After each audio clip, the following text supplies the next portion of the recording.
Selamat pagi pemirsa, di saat gonjang-ganjing yang terjadi di pasar modal Indonesia belum tertangani secara tuntas, kita kembali disuguhi berita buruk lain di sektor ekonomi.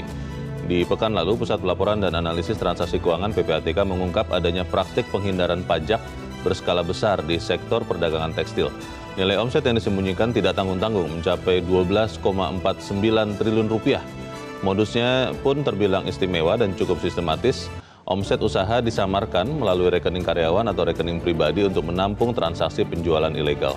Pemirsa, inilah editorial Media Indonesia di seri ini Senin 2 Februari 2026 dengan tema Tindak Aksi Kemplang Pajak bersama saya Leonard Samosir, dan Anda semua juga bisa ikut menyatakan pendapat Anda nanti dengan menelepon nomor 021 583 99 100. Dan pemirsa, pagi ini telah hadir bersama saya anggota Dewan Redaksi Media Group, Suryo Pratomo. Mas Tommy, selamat pagi. Selamat pagi, Leo. Sehat-sehat, Mas? Alhamdulillah. Kita memang masih sebetulnya fokus melihat kepada apa yang terjadi di pasar modal, Betul. tapi ternyata temuan PPATK ini mengejutkan juga. 12 lebih triliun itu katanya dilarikan, disembunyikan, saya tidak tahu. Tapi pertanyaannya, bagaimana ini kemudian bisa benar-benar memperbaiki kondisi perpajakan kita, Mas Tommy?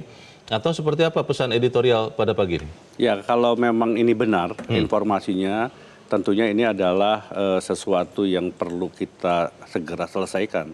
Kita tuntaskan karena kita lihat tahun lalu penerimaan pajak kita kan turun. Yeah.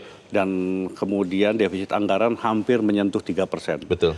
Sehingga kemudian pemerintah sekarang ini karena memang butuh anggaran besar, mencoba memperbaiki sistem perpajakan. Sekali lagi, kalau ini benar, ini tentunya sesuatu yang sangat penting untuk kita segera selesaikan. Tetapi persoalannya adalah yang membuat kita khawatir, yang tadi Leo di awal katakan, kita sedang khawatir dengan apa yang terjadi di bursa. Yeah. Dan sekarang tiba-tiba ada bom waktu seperti ini. Yang saya harapkan, ini bukannya sekedar bom waktu atau sebuah bom yang tidak jelas nanti ujungnya kemana. Klarifikasi ini menjadi sangat penting. Karena itu menurut saya pejabat negara itu ketika mengeluarkan statement harus berhati-hati. Dan kita harus sadar, Leo, kita hidup di dunia yang terbuka. Saya pengalaman 5 tahun di Singapura, Indonesia itu terlalu sering menyampaikan statement-statement yang negatif berkaitan dengan sektor ekonomi dan dunia usaha. Yang paling saya khawatirkan adalah ini menimbulkan kekhawatiran di tingkat internasional bahwa di Indonesia itu semua adalah penjahat. Padahal bukan begitu kan sebetulnya? Harusnya kan bukan seperti itu. Penegakan hukum itu betul-betul harus ditujukan untuk nomor satu, memberikan deterrent effect. Supaya kemudian orang takut tidak melakukan. Kalau terjadi berulang lagi, artinya fungsi kita untuk deterrent effect itu tidak berjalan. Yang kedua adalah, yang harus kita lakukan, Leo, adalah sistem ini harus segera diperbaiki. Dan sekali lagi, kepercayaan internasional itu menjadi sesuatu yang sangat penting. Sekali lagi, yang saya harapkan, isu ini adalah isu yang benar-benar terjadi.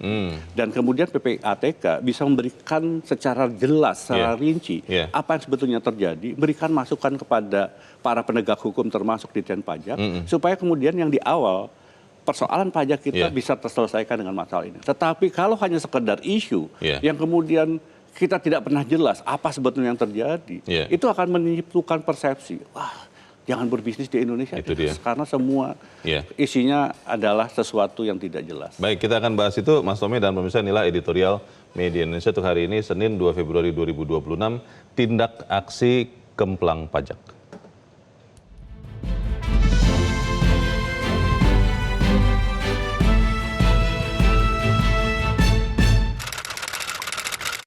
Tindak Aksi Kemplang Pajak.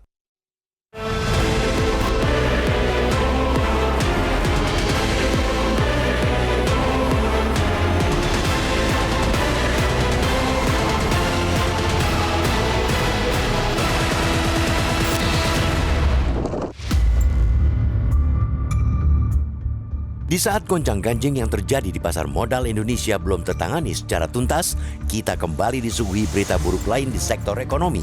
Pekan lalu, Pusat Pelaporan dan Analisis Transaksi Keuangan (PPATK) mengungkap adanya praktik penghindaran pajak berskala besar di sektor perdagangan tekstil. Nilai omset yang disembunyikan itu tidak tanggung-tanggung, mencapai 12,49 triliun rupiah. Modusnya pun terbilang istimewa dan cukup sistematis. Omset usaha itu disamarkan melalui rekening karyawan atau rekening pribadi untuk menampung transaksi penjualan ilegal. Praktik jahat seperti ini tidak hanya merugikan negara dari sisi penerimaan pajak, tetapi juga menciptakan persaingan usaha yang tidak sehat. Mengapa? Karena tindakan itu pasti akan memunculkan predatory pricing. Pengusaha yang tidak membayar pajak bisa menjual barang jauh lebih murah ketimbang pengusaha yang taat aturan. Akibatnya, industri yang legal dan taat pajak justru akan kalah bersaing. Dari sisi eksternal, mereka sudah dihantam oleh produk-produk impor murah yang amat mudah masuk ke pasar domestik. Dari internal, kondisi para pengusaha tekstil lokal itu makin dijungkalkan oleh ulah para pengusaha nakal tersebut. Hasilnya, seperti yang bisa kita lihat saat ini, industri tekstil satu persatu berguguran. Banyak dari mereka yang gulung tikar dan terpaksa melakukan PHK. Dengan kata lain, pelaku kejahatan pajak itu secara tidak langsung telah ikut membunuh industri nasional dan mematikan periuk nasi ribuan pekerja. Sementara itu, pemerintah yang selama ini menggelontorkan insentif untuk menolong industri, kini mesti dipusingkan dengan usaha keras menambal mega kebocoran yang justru merusak ekosistem dari dalam. Pada sudut pandang yang lain, kita juga bisa katakan bahwa ini bukan praktek kejahatan yang sepele. Di saat negara sedang mengejar penerimaan dan rasio pajak, kebocoran sebesar ini tidak bisa ditoleransi.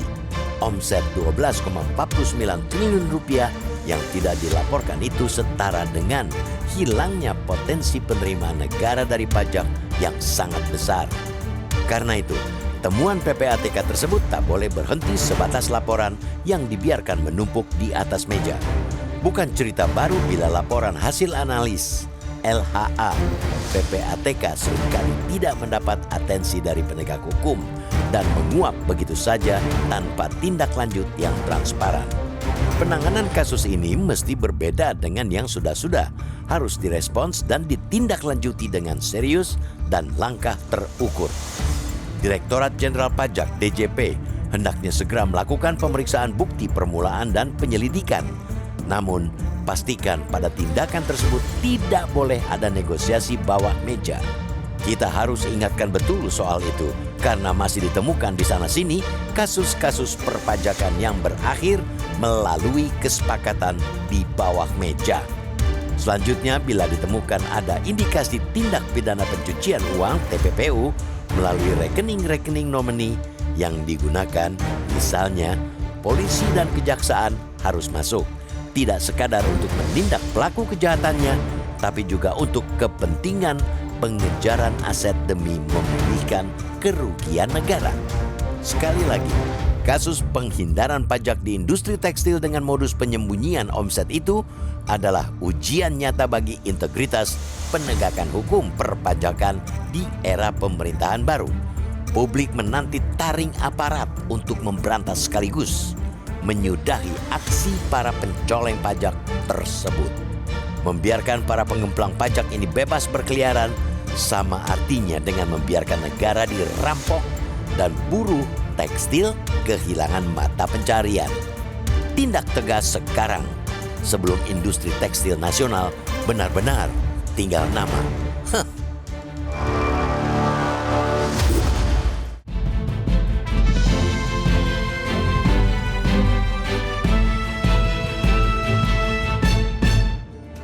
Di bagian berikut Anda bisa ikut menyatakan pendapat Anda, pemirsa. Untuk saat ini tetaplah bersama kami.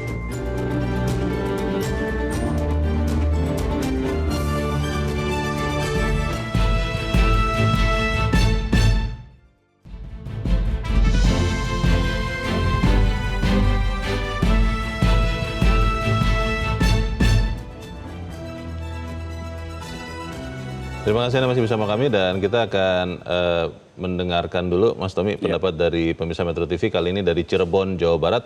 Ada Ibu Indra. Bu Indra, selamat pagi. Selamat pagi Bung Leonard Tamosir dan Bung Surya Pratomo. Assalamualaikum warahmatullahi wabarakatuh. Waalaikumsalam warahmatullahi wabarakatuh. Bagaimana Bu, ini kalau benar terbukti, ini ngeri juga ini pengemplangan pajak ini. Menurut Ibu bagaimana? Silakan Bu. Pasti terbukti Bung Leo. Oh. Ini rakyat di bawah ini merasa heran, kok ya nggak ada aja tindakan. Dari dulu lihat petugas pajak itu kaya-kaya, tajir-tajir, lain dengan kami ini. Nggak usah dicari-cari juga, ini pasti ada sesuatu yang membuat mereka jadi kaya begitu. Nah, di samping pengusaha-pengusaha yang di daerah ini juga kita suka dengar, alah pajak sih udah biasa, kalau dikurangi memang itu hak kita, katanya. Malah mereka bilang begitu. Nah, gitu ya? Iya, jadi sudah terbukti. Coba petugas pajak dan editor itu. Jadi ibu bertanya, apa sih kerjanya? Apakah tidak bisa menemukan? Lalu apa bedanya dengan kami yang di bawah, yang kami nggak usah nyari-nyari, udah lihat lah begitu. Tapi memang tidak punya ilmu untuk membuktikannya. Nah sekarang kita dengar juga Purbaya ini akan mengubah sistem bea cukai. Nah, kami tunggu, jangan hanya hanya kata-katanya saja yang selalu orang bilang omro. Sekarang buktikan, bukankah katanya kelebihan beliau itu berani untuk meminta pajak pada orang-orang atau perusahaan-perusahaan yang Sri Mulyani tidak berani melakukannya. Terima kasih. Assalamualaikum warahmatullahi wabarakatuh. Waalaikumsalam warahmatullahi wabarakatuh. Terima kasih Bu Indra di Cirebon, Jawa Barat. Selamat pagi Bu. Nah ini Mas Tommy, Bu Indra bilang jangan sampai omdo katanya. Itu omdo kan omong doang. Nah ini pertanyaannya adalah apakah ini benar? Lalu kalau benar ujungnya seperti apa? Atau kalau memang ternyata tidak benar atau benar tapi tidak sebesar yang disampaikan, ini kan harus ada kejelasan juga. Bagaimana Mas? Yang pertama adalah Leo, kita sama-sama ketahui pajak itu kan distribution of wealth. Ya kan, jadi memang pajak itu menjadi sesuatu yang penting. Karena dari pajak itulah kemudian kita bisa mendistribusikan kesejahteraan. Karena itu semua orang harus patuh dan taat membayar pajak. Dan kalau semua orang punya orientasi yang sama untuk membayar pajak dengan benar, sekali lagi, karena pajak kita kan cukup besar, 30%. Jadi kalau ada keuntungan perusahaan 30% dikumpulkan, itu akan membuat negara itu punya kemampuan untuk membangun. Dari pembangunan itu membuka lapangan pekerjaan, sehingga kemungkinan banyak orang yang kemudian kesejahteraannya akan meningkat. Karena itu distribution of wealth itu adalah konteksnya bahkan lebih luas. Nah sekarang pertanyaannya adalah, apakah kasus ini sekali lagi adalah sesuatu yang benar? Karena itu sekarang, karena sudah terlanjur diungkap, sekarang harus dipetakan secara jelas. Dan kemudian dirunut siapa kemudian pelakunya. Baru kemudian penegakan hukum. Tapi sekali lagi, yang terpenting adalah jangan kemudian dari satu kasus, kemudian kita generalisasi. Seakan-akan semua pengusaha Indonesia seperti itu. Banyak pengusaha-pengusaha Indonesia yang patuh dalam bayar pajak. Mereka sangat berkontribusi untuk kemajuan Indonesia. Karena itu sekali lagi, kasus perlu kita tegakkan untuk memberikan deterrent effect. Kasus perlu ditegaskan supaya kita membangun budaya hukum yang taat.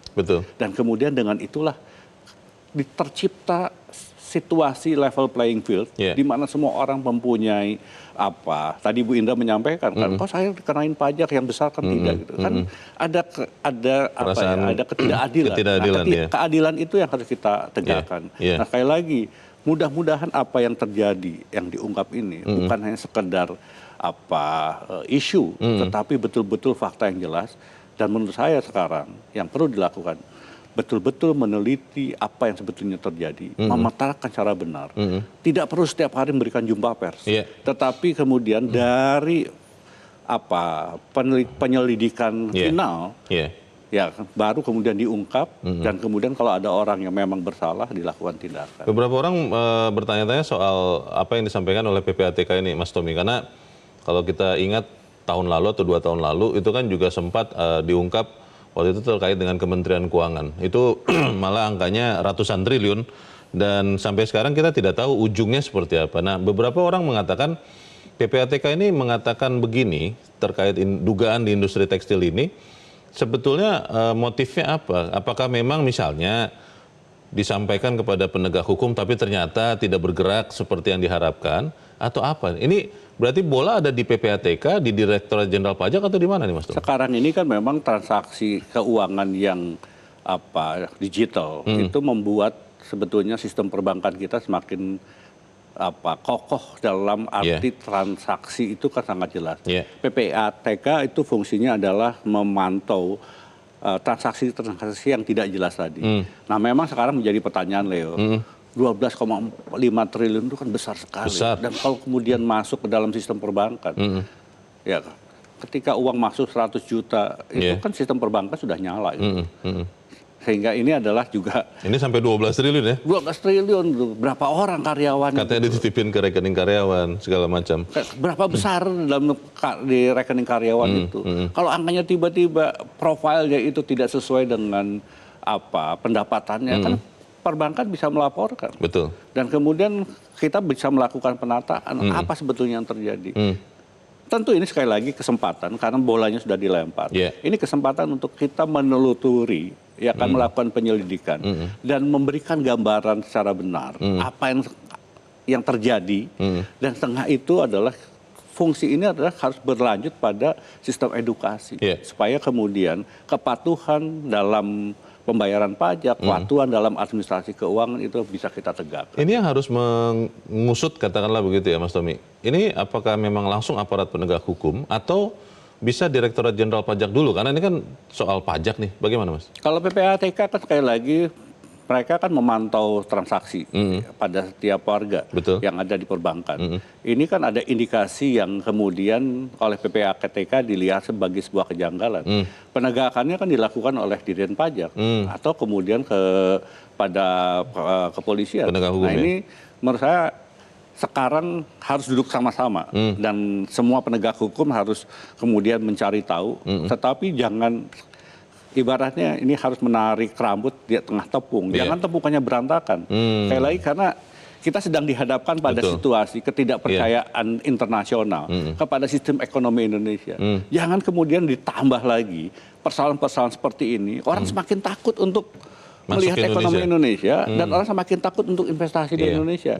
Ini yang jangan sampai terjadi, Leo. Karena itu kejelasan dari kasus ini menjadi sangat penting untuk membuat dan memberikan confidence kepada para investor bahwa ekonomi Indonesia itu terkelola dengan baik dan berbisnis di Indonesia sesuatu yang berjalan sangat fair dan semua tindakan-tindakan yang tidak tepat atau melanggar aturan hukum itu akan ditindak. Ini menurut saya pesan sangat penting karena pada ujungnya kita harus membangun kepercayaan internasional pada ekonomi Indonesia. Pertanyaan yang paling dekat adalah seberapa cepat atau seberapa lambat pengungkapan ini bisa dilakukan. Karena konon katanya Mas Tommy, orang Indonesia itu katanya gampang lupa, begitu ada satu masalah yang lebih besar, maka masalah ini terlupakan. Tapi kita harus jeda dahulu dan pemirsa tetap bersama kami, Editorial Media Indonesia segera kembali.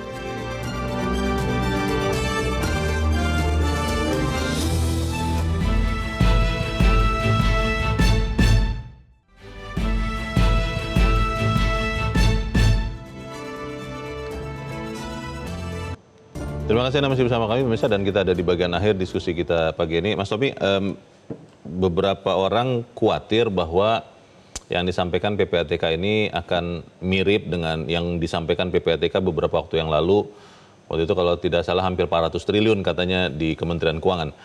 Bahwa ini kemudian tidak ada ujungnya dan ternyata ada yang mengatakan ini jangan-jangan pengalihan isu semata.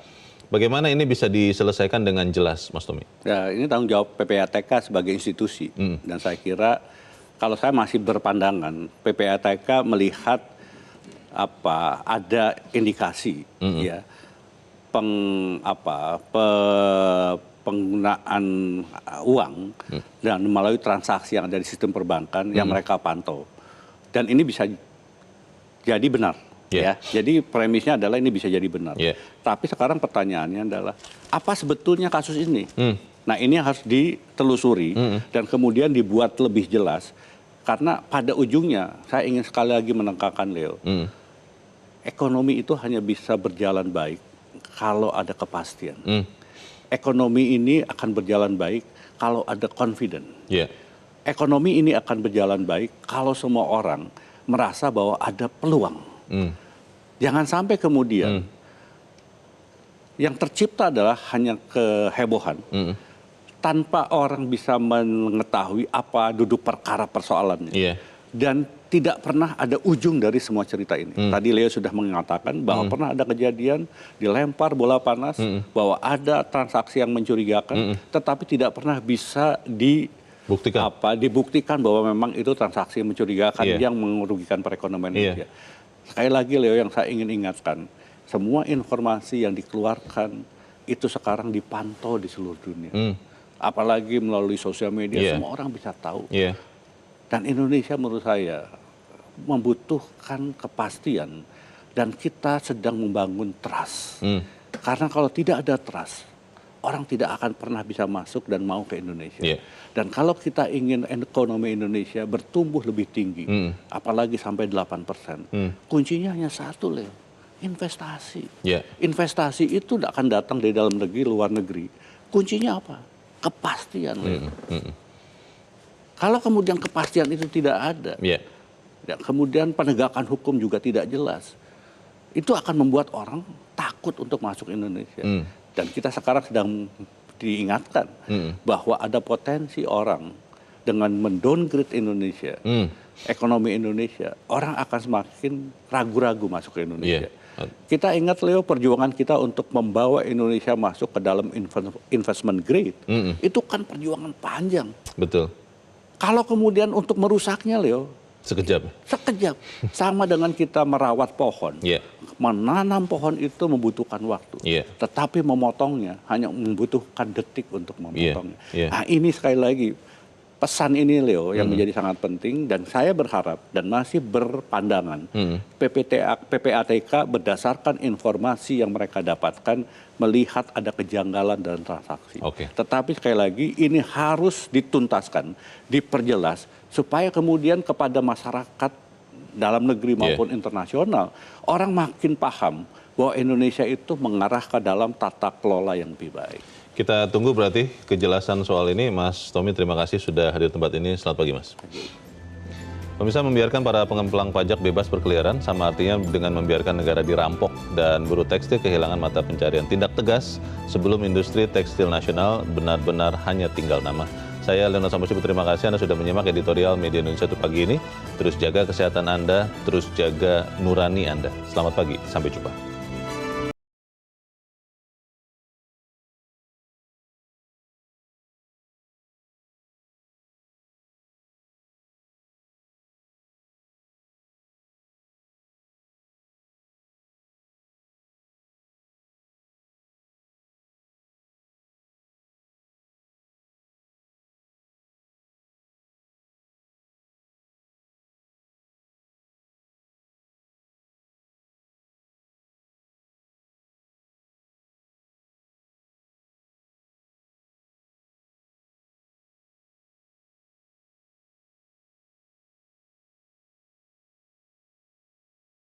Jelajahi cara baru mendapatkan informasi. Download Metro TV Extend sekarang.